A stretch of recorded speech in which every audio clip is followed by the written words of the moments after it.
नमस्कार, capital TV का खास शो किस्सा यूपी का देख रहे हैं। मैं हूं आपके साथ शिवानी रतूड़ी। यूपी एटीएस ने बड़ी कार्रवाई करते हुए पाकिस्तानी गैंगस्टर्स और पाकिस्तान की खुफिया एजेंसी आईएसआई के लिए काम कर रहे 2 आतंकियों को नोएडा से गिरफ्तार किया। इन दोनों को सोशल मीडिया, खासकर इंस्टाग्राम जैसे प्लेटफॉर्म के जरिए भारतीय युवाओं को निशाना बनाकर स्लीपर सेल तैयार करने और आतंकी गतिविधियों के लिए उकसाया जा रहा था। पूछताछ में यह भी सामने आया कि एक आतंकी को दीवारों पर टीटीएच तहरीक-ए-तालिबान हिंदुस्तान लिखने और नए लोगों को जोड़ने का टास्क मिला था। इनके टारगेट में गैर धार्मिक जगहें और कुछ राजनीतिक संगठन भी शामिल थे। हालांकि यूपी एटीएस ने उनके सारे मंसूबों को नाकाम कर दिया। तो किस तरह से लगातार यूपी एटीएस पिछले 1 महीने से इन नेटवर्क को तोड़ रही है और आतंकी साजिश का पर्दाफाश कर रही है, इसी पर चर्चा करने के लिए मेरे साथ स्टूडियो में मौजूद हैं कैपिटल टीवी के executive editor Rajiv Kumar. Sir, बहुत बहुत स्वागत है। धन्यवाद। सर, जिस तरह से लगातार ऐसे आतंकी पकड़े जा रहे हैं, इनका आखिर मंसूबा क्या है? देखिए, मंसूबा आतंकवादियों का आतंकवाद फैलाना ही होता है और ये मंसूबा ये लोग बनाकर आए थे कि इस बार उत्तर प्रदेश और उससे सटे हुए दिल्ली एनसीआर का इलाका, इन सबको दहलाना है। और इसके लिए टारगेट पर कुछ बड़े नेता भी, कुछ रिलीजियस पर्सनालिटी भी, ये सारे उन लोगों ने बताया जो कि अभी एटीएस के चंगुल में फंसे हैं। जब साकिब की गिरफ्तारी हुई थी, उसी के बाद से एटीएस को पता चला था कि देखो, इन लोगों का जो पूरा मकसद है वो देश के अंदर केवल विस्फोट से दंगा पैदा करना नहीं है, बल्कि ये चाहता है कि अंदर से ही देश को तोड़ने की कोशिश करें। यानी सांप्रदायिक दंगे फैलाएं, पॉलिटिकल दंगे भी फैलाएं। अगर अखिलेश यादव के पार्टी के किसी बड़े नेता को टारगेट किया जाएगा, तो अगर उसे टारगेट किया जाएगा तो इसका मतलब है कि समाजवादी पार्टी ये आरोप लगाएगी भारतीय जनता पार्टी के ऊपर, या फिर भारतीय जनता पार्टी के किसी हिंदुत्ववादी लीडर जो कि फायर ब्रांड लीडर हों, जो हिंदुत्व की बात करते हों, उसका टारगेट किया जाएगा और उसकी हत्या कर दी जाती है। तो उससे स्थिति ये हो जाएगी कि जो उनके समर्थक लोग हैं वो आपा खो सकते हैं, दंगा पैदा हो सकता है। जो इन लोगों का मोडस ऑपरेंडी रहा है और जो तरीके इन लोगों ने बताया कि क्या क्या हम लोगों की प्लानिंग थी। इनकी प्लानिंग ये थी कि मंदिरों में जब भी भीड़ भाड़ का समय हो, वहां पर कुछ ऐसी घटना घटे जिससे कि भगदड़ मच जाए, स्टपेंड हो जाए और उसके बाद ये कुछ लोगों की मौत हो जाए। तो इससे अपोजिशन पार्टी सरकार के ऊपर आरोप लगाएगी और उस आरोप के बाद ये जो हंगामा क्रिएट होगा उसका फायदा ये आतंकी संगठन भी उठाएंगे।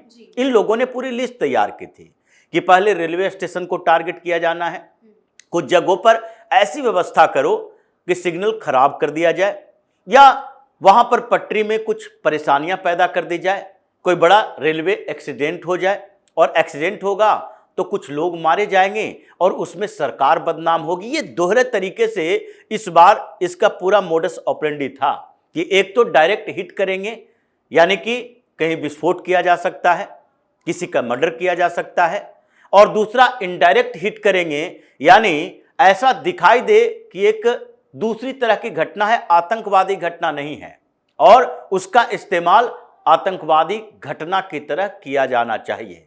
तो इसी में इन लोगों ने क्या किया कि पहले तो जितने ज्यादातर ये आतंकी हमले करने वाले जिहादी होते थे वो सारे का सारा मुसलमान होता था।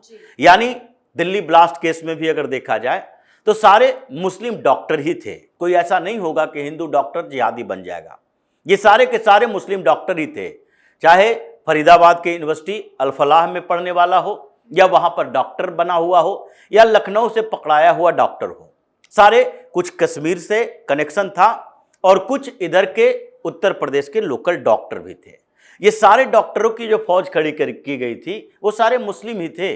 उसमें हिंदुओं की एंट्री नहीं होगी, क्योंकि इन लोगों का मकसद पूरी तरह से विस्फोट करना था। लेकिन इसमें कुछ नया तरकीब अपनाया गया। इन लोगों ने किया कि पहले फिनेंशियल प्रॉब्लम दूर करो, और ये जो संगठन बन रहा है उसको पूरी तरह से मजहबी संगठन मत बनाओ। होगा आतंकी गतिविधियां ही, काम हम आतंकवादियों वाले ही करेंगे, लेकिन इसमें कुछ और लोगों को लाओ जो कि हिंदू हो और पैसे के लालच में वो कुछ ऐसा काम कर सके जो टास्क उसे दिया जाए, यानी वो हिटमैन की तरह काम करे, उसे टारगेट दिया जाए और वो टारगेट को हिट करे। और इसी में इन लोगों ने कुछ मेरठ के क्षेत्र से हिंदू लड़कों को भी अपने साथ जोड़ा और जोड़ने के बाद उन लोगों को भी टास्क दिया जाने लगा। जब एटीएस ने इन्वेस्टिगेशन में पूछताछ के दौरान साकिब से पूछताछ की थी तो उस समय उसने कुछ बातें बताई कि हमारा मकसद क्या था और हम किस तरह से उत्तर प्रदेश में, यहां तक की बात हो रही है रिलीजियस पर्सनालिटी में, कुछ बड़े संत की भी बात हो रही है कि अगर कोई संत महात्मा है या कोई वैसा अभी का प्रीचर है जो कि हिंदुत्व की बात करते हैं, कुछ ऐसे आजकल धार्मिक नेता भी हैं जो हिंदू राष्ट्र की बात कर रहे हैं, पदयात्राएं निकाल रहे हैं, अगर उनको टारगेट किया जा सकता है तो उसको टारगेट करने के लिए कोई हिंदू को चुनो और उसके लिए उसे पैसा दो, भरपूर पैसा दो, और हिंदू को चुनो, भरपूर पैसा दो। अगर उनके साथ कुछ गलत हुआ तो उसके बाद एक बड़ा भयंकर दंगा का माहौल पैदा होगा और उस दंगे के माहौल का फायदा हमें मिलेगा, पॉलिटिकली भी फायदा मिलेगा, क्योंकि इन लोगों को तो पता है कि अगर इस्लामिक एजेंडा चलाना है तो सरकार भी हमें इस्लामिक सपोर्टर चाहिए, यानी कि उन्हीं पार्टियों की सरकार होनी चाहिए जो कि इनको किसी न किसी तरह से मुस्लिम तुष्टीकरण की राजनीति करते हुए कहीं न कहीं मुस्लिम अपीजमेंट में इनका सपोर्ट करते हैं। जिस तरीके से कांग्रेस की स्थिति है कि ऑपरेशन सिंदूर के समय भी भारत से सबूत मांगो, यानी कि इनडायरेक्टली पाकिस्तान के उस एजेंडे का सपोर्ट करो जिसमें वो कह रहा है कि नहीं नहीं हम लोगों ने राफेल गिरा दिए। ये इनडायरेक्ट सपोर्ट है। जिस तरीके से ये अखिलेश यादव ये कहने को मजबूर हो जाएं कि नहीं मुसलमानों को टारगेट उत्तर प्रदेश में किया जा रहा है, एक वर्ग विशेष को, यानी मुसलमानों को, हर जगह मुसलमानों को टारगेट किया जा रहा है। अवैध तरीके से अगर कहीं जमीन कब्जा है उसे हटाने की कोशिश की जा रही तो मुसलमानों को टारगेट किया जा रहा है। अगर कोई माफिया हो उसमें 10 माफियाओं में से 2 मुस्लिम भी हो और उसका इनकाउंटर होता हो तो मुसलमानों को टारगेट किया जा रहा है।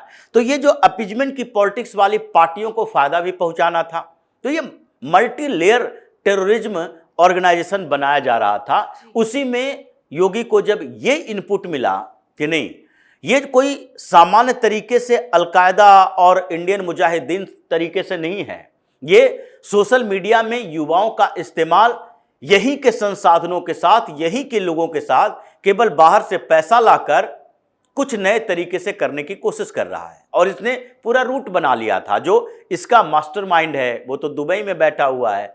उसने जिसे नियुक्त किया था, इन लोगों को आश्वासन दिया गया था कि 2-3 घटनाएं होगी, आप दिल्ली एनसीआर में, उत्तर प्रदेश के कुछ क्षेत्रों में ये घटनाएं करो और उसके बाद आपके लिए एग्जिट प्लान तैयार करके रखे हैं। आप वहां से हैदराबाद जाना, हैदराबाद से आपको मुंबई ले जाया जाएगा और मुंबई से सीधे दुबई ले जाया जाएगा। ये पूरा रूट मैप इन लोगों ने बना रखा था। तो ऐसी स्थितियां जब होगी तो फिर एटीएस को एक्स्ट्रा एफर्ट तो लगाना पड़ेगा और तभी इस पूरे ऑपरेशन में जितने एटीएस के अधिकारी लगे हैं उन लोगों ने पश्चिमी उत्तर प्रदेश को पहले खंगाला, चाहे मेरठ हो, मुजफ्फरनगर हो, शामली हो, बुलंदशहर हो, अलीगढ़ हो, ये पूरे क्षेत्र को पहले इन लोगों के सोशल मीडिया नेटवर्क को खंगाला।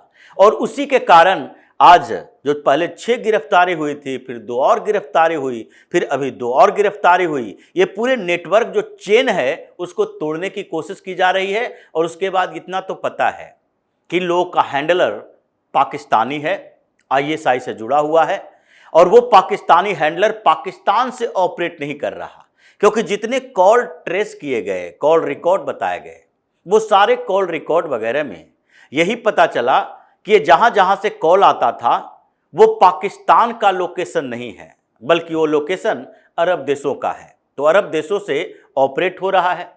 यूपी में ये परेशानी बढ़ी है तो योगी को एक्टिव तो होना पड़ेगा। एक तरह से कहा जाए तो योगी ने केवल उत्तर प्रदेश की नहीं बल्कि दिल्ली एनसीआर की भी सुरक्षा की है। एक तरह से देखा जाए तो योगी ने इस मामले में जो एटीएस को इतने संसाधन के साथ मजबूत आधार दिया, इससे उन्होंने उत्तर प्रदेश, दिल्ली जैसे जगहों को नहीं बल्कि एक तरह से प्रधानमंत्री मोदी को भी बचाया है कि अगर दिल्ली ब्लास्ट में भारतीय जनता पार्टी की इतनी बदनामी हुई, केंद्र सरकार की बदनामी हुई, क्योंकि ये जितने सुरक्षा एजेंसियां हैं, खुफिया एजेंसियां हैं, उसके फेल्यूर की बात जब आती है तो गृह मंत्री की बात आती है, प्रधानमंत्री की ही बात आती है। तो इसलिए योगी ने एक साथ जिस मजबूती से इस पूरे ऑपरेशन को कामयाब किया है और जिस इस पूरे इन लोगों के एजेंडे को फेल किया है और जो आगे ये लोग ब्लास्ट करने वाले थे उसे फेल किया है, नाकाम किया है, ये तो काबिले तारीफ है। लेकिन अभी और इसके नेटवर्क में जितने लोग हैं उसके ऊपर एक्शन होना बाकी है। जी सर, बहुत बहुत धन्यवाद आपका इन तमाम जानकारियों। धन्यवाद। ये कार्रवाई एक बार फिर दिखाती है कि राज्य में एक्टिव आतंकी नेटवर्क और सोशल मीडिया के जरिए फैलाए जा रहे स्लीपर सेल मॉड्यूल्स पर लगातार कड़ी नजर रखी जा रही है और आगे चलकर इन मामलों में इनकी फंडिंग और इनसे जुड़े लोगों के खुलासे भी हो सकते हैं। तो फिलहाल इस खास शो में इतना ही। आपकी इस बारे में क्या राय है, हमें कमेंट सेक्शन में जरूर बताएं। वीडियो को लाइक करें, शेयर करें और चैनल को सब्सक्राइब करना ना भूलें। धन्यवाद।